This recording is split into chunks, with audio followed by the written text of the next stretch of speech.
Ayos pala ako ng relo dito sa may Tapia, dito sa General Trias, Cavite, sa Joey Watch Repair and Battery. And I was so amazed kasi nga they can easily find out what's wrong to my watch. Kasi kompleto yung gamit nila dito eh. Meron pa silang pandetect kung defective na ba yung relo mo o kaya pang ayusin. Meron din silang battery checker kung kailangan pa bang talagang palitan yung battery mo o makina na yung problema.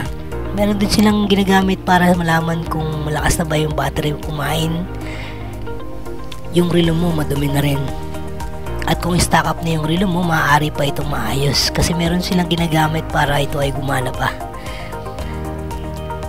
Kaya ayun, kung meron kayong relo na napakalaga sa inyo at matagal nyo nang hindi napapagana o nagagamit dahil stock up na ito, malapit lang, at kung malapit lang kayo dito, madali lang makita yung shop nila, nas along the highway lang dito sa Tapia, sa General Trias, Cavite. Ninyo yun. At kung wala kayong time para bumisita sa kanilang shop o sa kanilang lugar, pwede nyo po akong kontakin para ako na lang po yung mag pick up and delivery ng inyong relo, syempre with delivery pay po ito. Salamat, at muli po, dito po yan matatagpuan sa Barangay Tapia sa General Trias, Cavite.